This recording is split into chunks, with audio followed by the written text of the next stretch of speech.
Hey friends, welcome to my channel. Now let's get crafting. These are the supplies we're going to be using, and actually we're going to be using a little bit less than what you see here because I was kind of editing things out as I went. But this main sparkly hat from the Dollar Tree and a couple of these accessories, especially these stars, we're going to turn this into the cutest decor for 4th of July or other holidays that symbolize that red, white, and blue theme. So we're going to start by taking these stars, and we're going to take these shish-kabob sticks. I always love saying that, by the way, shish-kabob sticks. And we're going to take the pokey in and put them right into the stars. And you don't want to go all the way to the top because they will poke out through the top of the star. I made that mistake a couple of times and it caused the top of the star to pop off. So just go in just a little bit where you're allowing it to be nice and firm in there, and then you're going to take some hot glue and just put a tiny little bead of hot glue on both sides of that stick going up into the star, so that way it's nice and snug on there so these don't pop off over time. Now the white ones I'm planning on just keeping white, but the red and the blue I decided to turn those gold. I liked the idea of these being gold, so I took them outside and first spray painted them lightly with gold paint to kind of camouflage that red and that blue. And now I'm going to take some of this old school Martha Stewart glitter that I bought years ago, and I remember splurging on it and thinking that it was such a huge investment, and look, it totally was because I still have it. I loved that it had so many different colors all in one pack. So now what I'm going to be doing is I'm going to be adding Elmer's glue right onto the stars, and then I'm going to glitter them so that way I can cover up those previous colors that were on them. I just loved the look of the glitter being gold versus the red and the blue because I felt like it just looked more high end. So once I've got everything glued and glittered and I'm ready to move on to the next fun part, but before I do that, I want to tell you who our person is for today for the Summer DIY Daily shout out to a smaller channel. Now the person I'm going to be featuring is Kim, KTB Creates. She and I were chatting and she was telling me that her channel has been stuck right around this number for quite some time and she feels so frustrated. I remember being there. I remember being at a number like this and feeling like my channel wasn't moving and she just wasn't being seen. This is something that happens so much here on YouTube where there are talented crafters who just deserve a shout out to get people over to see them so that they get thrown back into the algorithm and they get the chance to let their channel grow. Kim works so hard at making such beautiful crafts. I was enjoying looking through her gallery and just checking out all the fun different things that she has been crafting. She has some trash to treasures, but she's got a lot of other fun high-end ideas that are gifts or just home decor around her house. So go and check out Kim, give her some love, and let her know that I sent you over. All right, back to our craft. Now what we're going to do is we are going to take some fabric. I decided to go with a burlap because I just love burlap so much. I think I have a little bit of an obsession with burlap. Maybe it's just me and I'm just a little too crazy for burlap, but I just really love it so much. So we're going to take a band and wrap it around the hat. And now we're going to take some gingham or BuffaloCheck, whichever you want to call this fabric. It can be called both. And I'm going to fold down one of those sides just so that I can kind of clean it up a little bit, because one side looked a little bit rougher than the other. And then I'm going to also wrap that around the hat, creating a double layer of interest and texture on there, which I just think is so cute. And then for the red, I wanted to make sure that they kind of came off the side, kind of like a Kentucky Derby hat that you would see. I just thought that was so cute.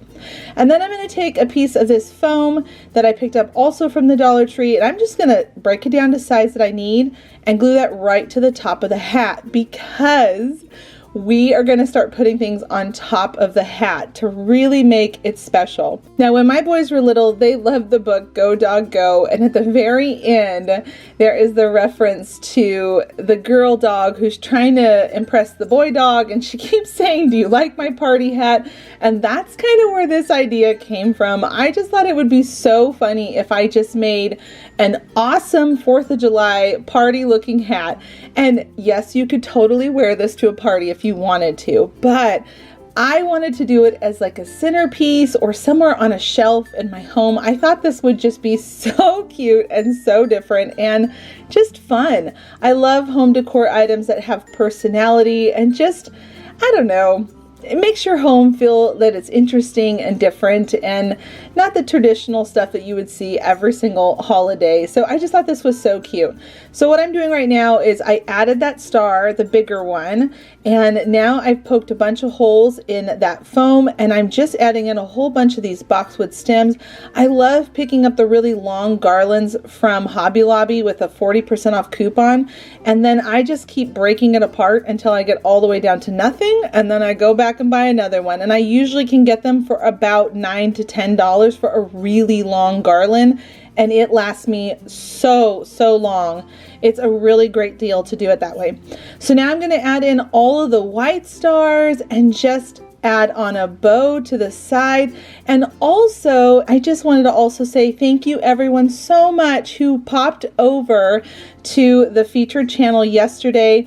You all loved them so much, and you could see why I featured them. They were the cutest channel, those two cousins, and I'm so glad you all went over and you made their day. They have just been celebrating and jumping up and down with joy because you all went over and loved them as much as I did, and their channel has grown so much. So I just want to say thank you all so much, and that's the whole point of this DIY summer. I want to feature channels that just deserve some love. Now here I am, like I said, just adding in those gold stars, and you saw that I also added in that coiled twine. It's actually twine that's wrapped around a piece of wire. That's something new that they're carrying in the floral section at the Dollar Tree. Go check it out.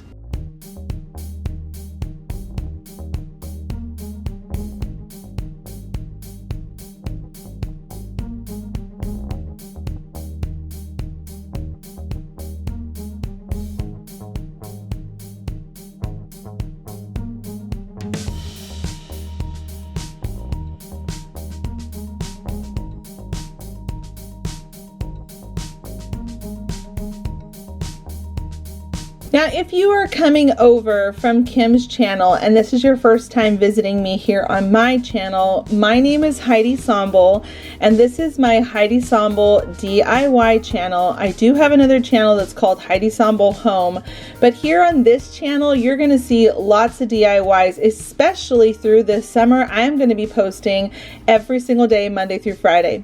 And if you're over on Instagram, come by and say hi to me so I can peek inside your craft rooms too. Okay, our next thing we're going to be doing is using these long painter sticks, and I love these things. In fact, I had a video that came out that was all about using wood, these painter sticks, popsicle sticks. I'll link that at the end of this video so you can all check it out if you want to see it. And there were tons and tons of projects showing how much I love using these painter sticks. I'm also obsessed with these, just like the burlap. Apparently I have this crafting theme going. Rustic is the game, I guess. I don't know. But here I am. I'm just going to be cutting down these pieces because these are going to become the support system at the bottom, because we are going to create an adorable 4th of July tray that has an American flag look to it. So you can see here that I've got 7 of these painter sticks that are spaced apart just a little bit to give it that shiplap look. And then I'm going to add on these pieces that I cut down. You saw earlier that I was kind of pushing the 2 pieces of wood up against it to make sure they were nice and straight before I glued them down, because you just don't want to have that issue where they're crooked before you glue them down. Now you can see that I moved over that bar or the rod or the stick. Boy, I was having a hard time finding that word. But moving over that painter stick a little bit to avoid those little divots on those painter stick handles. I just thought that was cute to leave that there as a little detail. So I stapled everything down just like I saw there. I'll link my staple gun. I love this thing. You all, if you've been here returning for quite some time, you will know that I love my staple gun and my miter saw box. I use it all the time. I'll link it in the description box. But once I got everything stapled down, I'm going to now take another stick and I am going to just glue it to the side, and I'm pushing it down to the table so that it is nice and flat versus having it kind of raised up above where those supporter sticks are at the bottom. We want to see a nice flat side. So make sure you come all the way down to the table. And now I'm just going to measure out around the sides because I want to create a frame all around this little tray box that we're making. And I just think that this is going to look so stinking cute on a table to display in your home somewhere. And so see here, I'm just adding some more hot glue, putting on those sides that I cut down. And now I'm just kind of eyeballing. This part was probably the trickiest, if I'm being real with you all.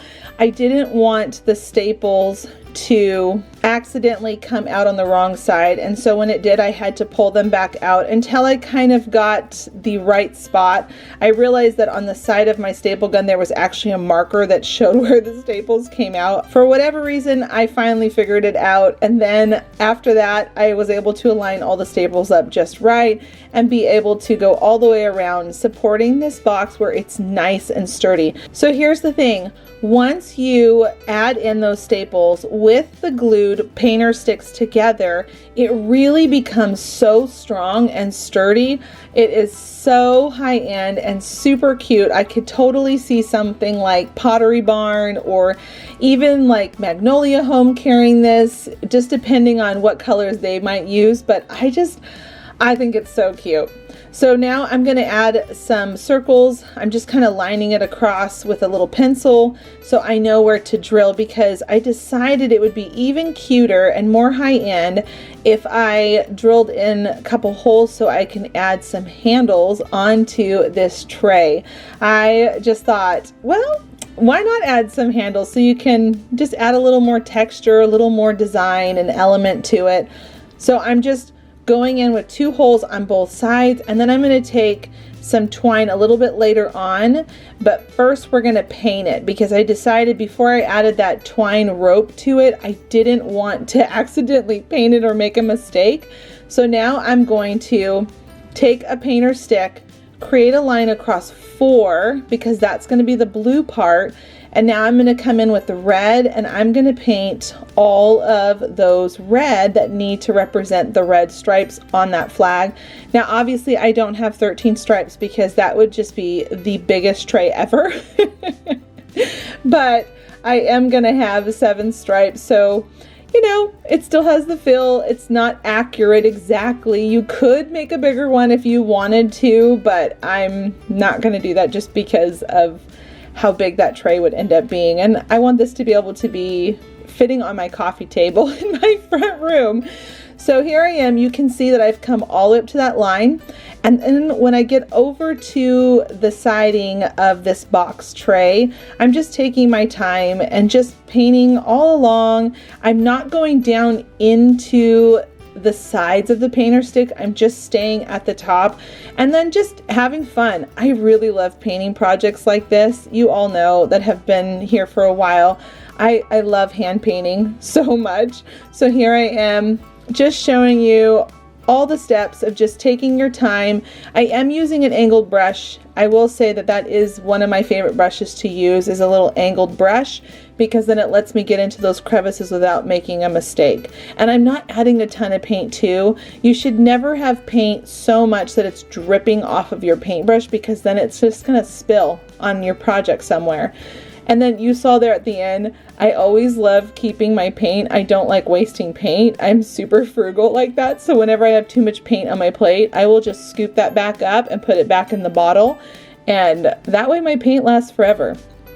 So now here you can see that I'm going to be painting 4 of the painter sticks blue. And doesn't it look so cute with the little divot in on that handle originally there? I'm so glad I kept that part and didn't cut that off. If that's not your thing and you want to cut that down, you totally can if you have a little miter box or some type of a saw, and you could do that too. But I really love the way it looked like that. So now I'm going to go ahead and add in the white, and then I'm also going to do kind of a rustic brush along the box of it. I wanted to still show some of the wood so it has that aged look, and then after everything was dry, I'm going to come back in and sand it. Now again, I know some of you do not like this much of a rustic look for farmhouse. Some of you like the more clean side, but I am going to sand it a little bit just because I thought it was super cute. Now I will say about my style in my home, I love for my furniture, my couch and cabinets, I like them to be a clean, very traditional looking piece of furniture without a lot of distressing, or actually almost no distressing. But my home decor, I love having distressed home decor pieces. And by distressed, I need to clarify and say that I don't go super rustic looking. And I know that that's a look out there too. And when I see people do it, I think it's so cute. But, you know, I think I push my husband's boundaries sometimes when he sees me roughing things up. He likes things really clean. So I try to find the balance on both of our styles so that we both feel like this is our home, not just my home. So here I am at this point. You saw me trace on those stars, and I am painting them white so that way they look nice and crisp and clean. And I forgot to film it, but I did go back in with a little bit of brown paint and just did a dry brush technique on it. Now on the handles, I'm going to take some rope or a thin or a thicker twine. I'm going to tie some knots, add a little bit of hot glue, and then just cut those off so that the handles can be pulled back and stay in place.